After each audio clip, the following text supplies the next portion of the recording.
Hello Star Wars fans, this is Settlers Destroyers, and today this is another Star Wars character talk video. It's been quite a while since the last one actually, and in this character talk we'll be taking a look at the main Jedi Padawan of Star Wars The Clone Wars, Ahsoka Tano. So yeah, go on with the character talk right now. Now I have to confess first, before I go into other things, and from the movie up to the end of season 2, well, beginning of season 3 really, I was not a fan of Ahsoka Tano. Well, I won't put in that context much. I didn't like her, but I didn't dislike her. I just didn't really think much of the character. Like, she kind of was annoying at times to me. Like, she tried to make some smart comment or whatever and just didn't really fit, and she'd make a joke that wasn't really funny unless you were gonna laugh at it.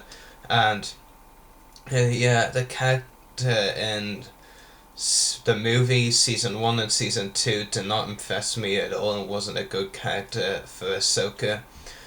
But in season 3 and especially in season 4, I feel it's been much improved. But I remember a while ago discussing this with some people, including the owner of Master Tunes, Anthony, how the change of Ahsoka's character in season 3 just was unrealistic and very forced, which I do agree on. But as long as the character's better, I don't really care whether it felt forced or not. It just Ahsoka was a much better character from season 3 onwards, and I do like the character now. Not as much as like most characters, but a likable one in any case.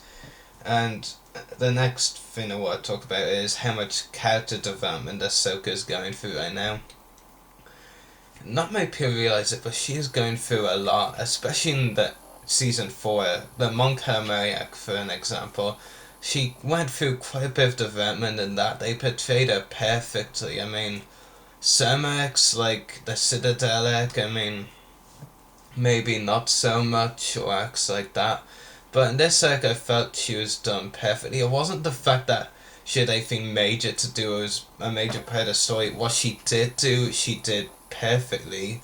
That's what I really liked. I mean, it was great having like someone of princely Chair's own age around that, consoling him and all that, and staying by his side, which I thought was a very good piece of writing by the writer of the Montgomery episodes, and it was a good decision.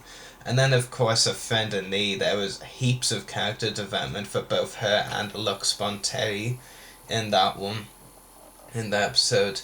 And it only was a very enjoyable episode, for me at least.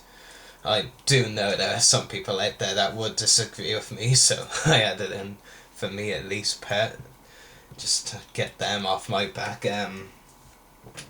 Next thing I want to talk about is the story potential for this character compared to like other Jedi and all. I mean, just bring Anakin and Obi-Wan to the equation compared to Ahsoka, or vice versa, Ahsoka compared to those two. There's nothing really you can tell story-wise about Anakin or Obi-Wan. We know what happens in the movies, especially in Revenge of the Sith, which of course takes place right after the Clone Wars series concludes. So there's not really much story potential, if any at all, for them. But seeing as Ahsoka's a new character who we don't know what happens to, as she wasn't in Revenge of the Sith, anything could happen to her basically. I mean, there's a lot of story potential for her compared to other Jedi like Anakin and Obi-Wan, of course, and even non-main character Jedi like, Mace Windu, Yoda, Plo Koon, all those kind of Jedi. I mean, there's not really much story potential you could actually do for them. But yeah, like I said, Ahsoka, there is heaps of story potential for them. I really am liking what they're doing with the character, like in season 4. I mean, we didn't actually see too much of Ahsoka in season 4, actually, considering how main character she is. But if I recall correctly, she only appeared in 9 out of 22 episodes in season 4, and only like 5 or 6 of them as a main character or something. The other 4 were just like cameos. 3 or 4 were just like cameos and all that, or just things like. Off the top of my head, she was only really important in the Mon Calamari and Slavers and Offender Need, actually. Almost forgot that. Otherwise, she wasn't really important. In fact, she wasn't really that important in Kidnap to Escape from Gaddafi, but in Slaves of the Republic she was. Maybe only 5 episodes, actually.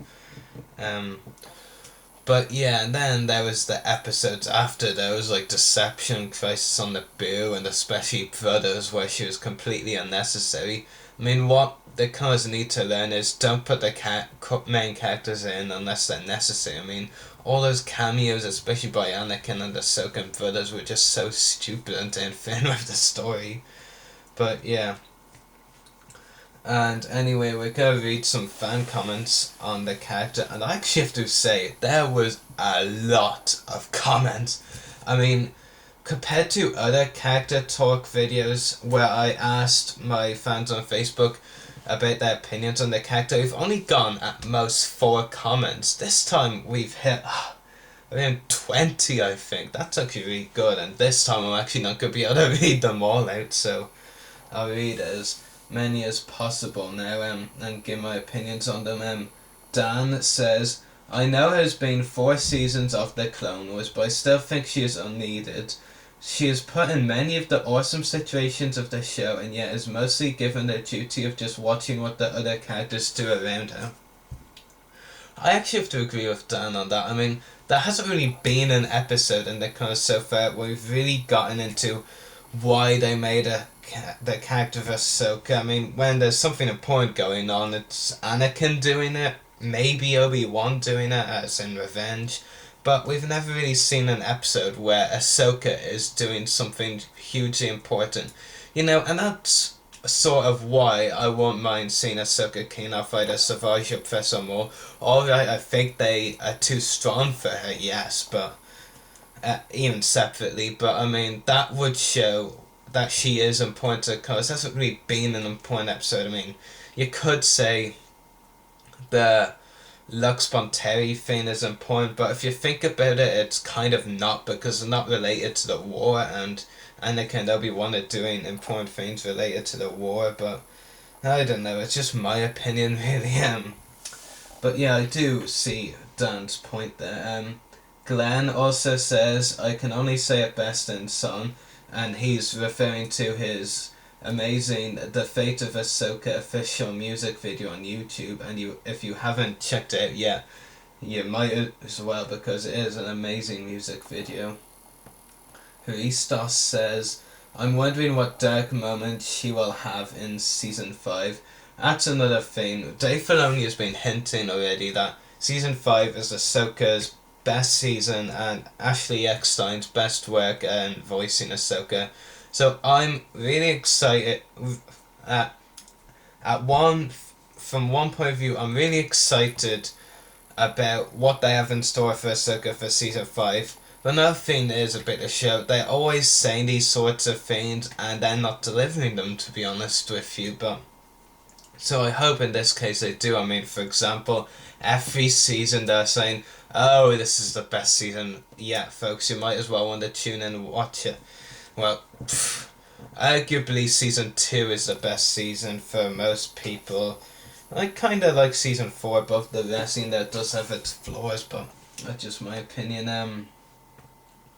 Go down to some more comments. Just picking which ones to read right now randomly. Jake says, I know this might seem sad, but I think Ahsoka should die in another Clone Wars episode. I have to agree with him. It's not that, as I've said, I do like Ahsoka now, but if she dies, it would add something to the close, and it would add something worthwhile to Anakin's character. Like, if they did it, it would just be so weird if they did it, like, very last episode of the series, whenever the series ends, Ahsoka dies, and finally, after all the seasons of pure Anakin crap where he's gone through no character development, finally, after all the time in the last episode, there's finally a point to Anakin in the cause and would help bolster why he's so angry in Revenge of the Sith and what helps him turn to the dark side. So there is a point to Ahsoka's character. It's just whether the Clone Wars go to that point, we will see.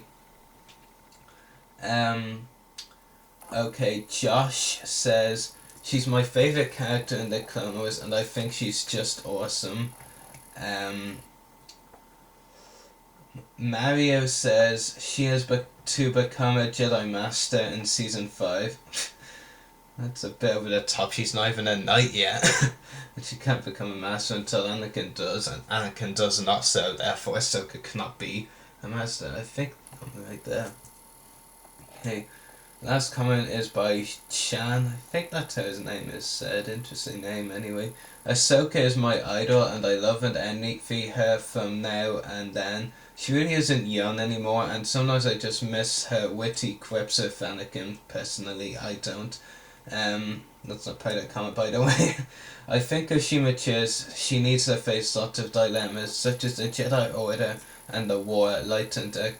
It may be too much for a 15-year-old to play this crucial part in Universe WoW, but I always look up to her and support her, so that's all the fan comments we have on the character of Ahsoka Tano. Next character talk will be on everyone's favourite clone trooper. I'm joking. One of my least favourites, personally. That clone is Clone Captain Rex of the 501st Legion.